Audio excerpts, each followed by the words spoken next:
Hello. Normally, I get a lot of questions like, hey, how do you start streaming? What do you need to do with OBS to start streaming? What kind of things do you use during your stream? I'm going to cover a lot of that, but first you gotta start off by making a Twitch account. So you're just gonna create a Twitch account. I'm gonna log in with mine, just to keep it pretty simple, you know? So next you're going to need OBS. You can download it from obsproject.com. But I already have it open, so let's go into it. We're going to want to go into settings after you've launched it. And you can start off with dark or default for your theme. I prefer the dark. And all of these are fine. All of those settings on their default settings will be fine for you. Next, we're going to go to the Stream tab. Stream type, streaming services. And then you will just choose which you're going to stream from. This service we're going to use is Twitch. And then we're going to go to the server that is closest to us. So I'm going to stream from Dallas, Texas.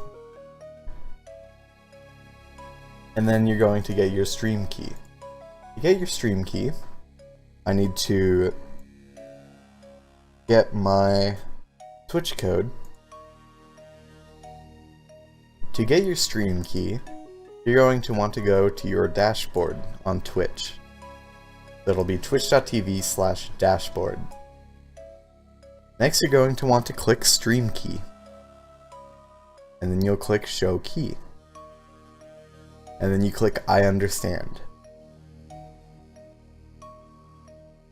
Afterwards, you'll copy that key and put it into this box.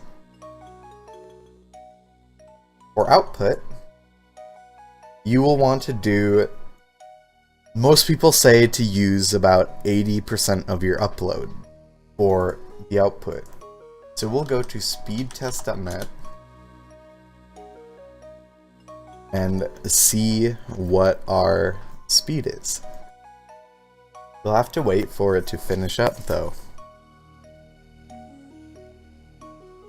So once you have finished, you'll see that I have 12.05 megabits per second upload. But that's 80%. 80% of that would be somewhere above the bitrate limit of Twitch. They recommend a maximum bitrate of 3500. If you don't have that high of an upload, you can use around like 2000 or something. Something simple like that. Then, depending on if you have, what is it, like a GTX 760? You can use the NVNC encoder for your stream. But it is a lot lower quality in the lower bit rates. In the higher bit rates, like the maximum bitrate 3500, it is pretty good, but it still isn't as sharp and clear as X264, which uses your processor. Audio bitrate, you can leave it normal, 96, 128. It doesn't really matter that much for the audio bitrate. Unless you want it like really crisp audio, then I guess you could go 320, but I haven't noticed much of a difference switching between any of these. If you're having issues, you can do super fast, which will use less of your CPU and use more of your upload speed. Or you can go faster and it'll use more of your CPU and less of your upload. And then the rest of these you can leave alone. Recording path is if you want to record your stream for like editing highlights later. But if you stream for a very long time, you're going to use a lot of space. But you can choose the path you want to save it as, and you can generate the file name without space, and the recording quality is pretty important. It goes from like as the quality of your stream to like lossless quality. Normally, if you're recording your stream, you should just save it as the size of your stream, unless you have a really strong computer. And then you can choose from different recording formats, and the encoder. For audio, you want to do 44.1 kilohertz. And stereo channels. If you do it on mono, it's only going to come from like one side, and people tend to enjoy having your audio like have both ears playing, you know? And then you choose your desktop audio device and your microphone. You can do push to mute, but you don't really need to unless you have a lot of background noise, which I'll cover later. For video, you can do maximum size, but I recommend downscaling it and just using like a downscale filter. And then most of the time you'll want to do 30 FPS, or if you want your stream to be a little smoother, you could do 48 FPS or 60. Those are common values used. For hotkeys, you can set up hotkeys to switch to scenes, which are pretty useful. You can do hotkeys to mute your microphone and unmute it, or when you go take a break really quickly. And you can set up scenes to just start streaming and transition and stuff like that. In the advanced, you don't really need to change anything on this. There are no reasons, unless you have a special exception, to change any of the settings on the advanced settings. So after you've done all that, you can click Apply. Now we'll cover creating scenes. So to create a scene, you click this plus sign in the Scenes tab. And you type your scene name. You see now that the scene itself is blank because you don't have any sources to record from. So you could do a source like game capture. You could do a source like game capture, or display capture, or browser source.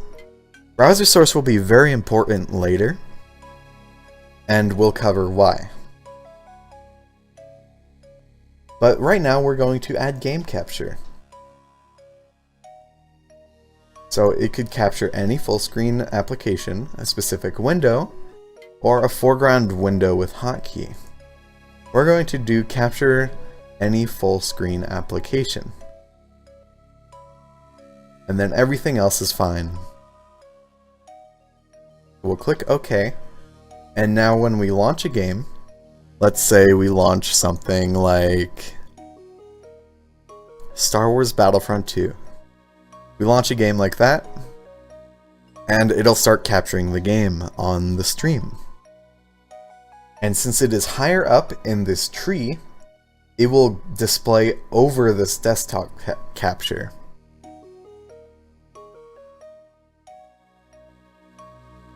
If you want to add a webcam source, you just simply add video capture device,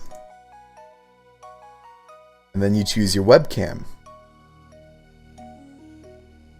And then everything else is fine. Or if you want to downscale the resolution,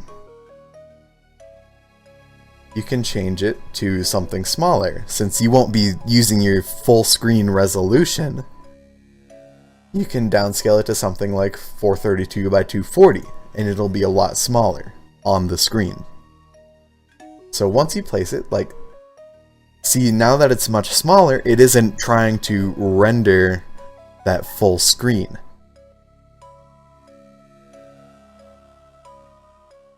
So now you have your webcam displaying over each of these sources. And then to resize your webcam, like say you don't need all this extra space like right here. You can hold Alt and then click and drag, and it will crop your image. And then you can just move it over there. And if you don't want snapping, you can hold Control while you are moving the image around to not have it snap against any of the edges. It's as simple as that. And then you can let go of Control to get rid of the source. Not to get rid of the source, to get rid of the snapping. So that's the simple reasons for your sources and why they are important. As I said earlier, browser source will be important. It can be important for stuff like Twitch alerts, which we will cover now. It is at streamlabs.com, and all you have to do is click login, and you connect it with your Twitch account. Now you're at your dashboard. So from here, from your dashboard, you will want to go to Alert Box. And it's kind of buggy sometimes, so you might have to log in numerous times. But now, you will click to show your widget URL, you will copy that URL, and put it into the browser source. My favorite size is 640 by 480. And then you can leave everything else alone. If you want to save up CPU processing, you can shut down source when not visible.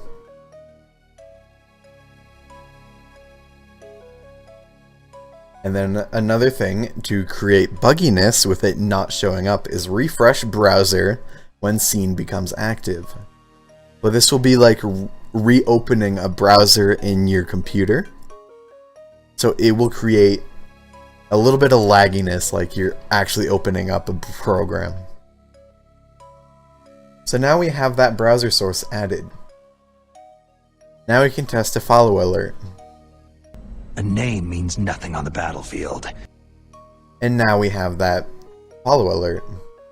To change your follow alert, you will go to the Follows tab in the alert settings, and you can change in what it does, what it says. You can say name and then fart or something like that. And then you can change like what the text does. I have a custom sound for mine, and you can just simply upload it by clicking that image, and then you drag and drop the upload, or you can just click it, choose a file, and you can change the font. I'm not going to change any of these, but after you do all those changes, you will click save. You can also do this with subscriptions if you're partnered on Twitch, donations, posts, and bits. So you can simply just record your own voice and put it as a file to upload and have that as your alert. It's as simple as that. So now you have your stream set up, and you can start streaming to Twitch. You just click Start Streaming.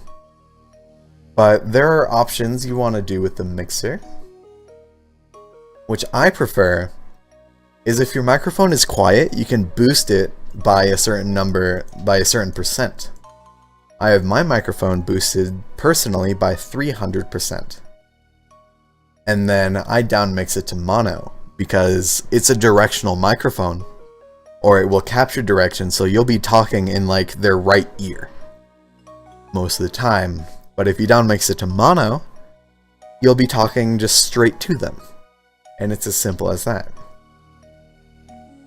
Another thing, if you have a lot of background noise, like I have my desktop like right next to my monitors, you can add a filter. So you click this gear on the microphone, and you click filters, and then click noise gate.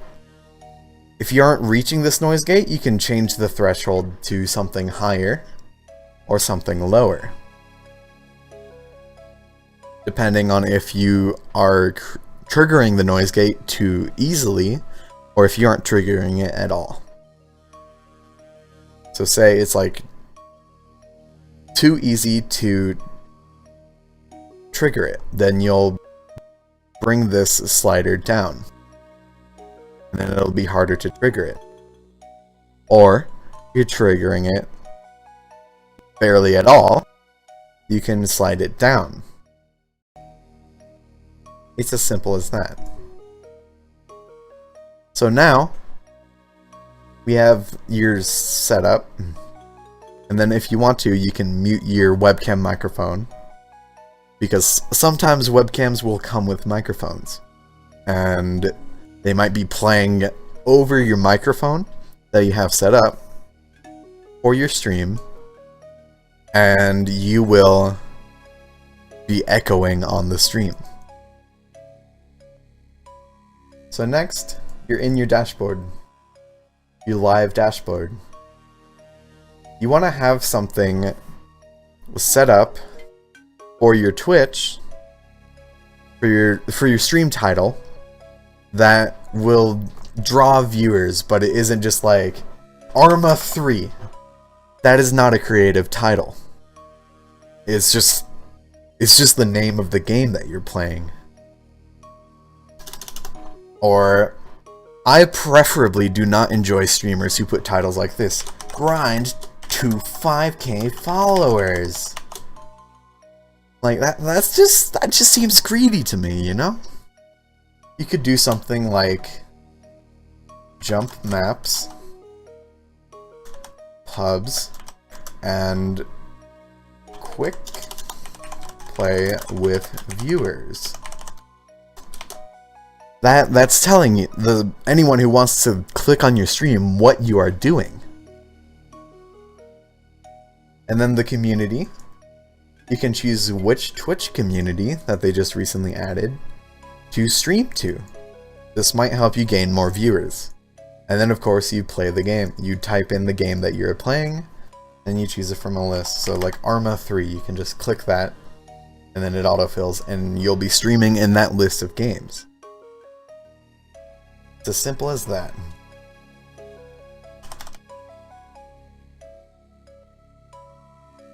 So now, you want to pull up your chat.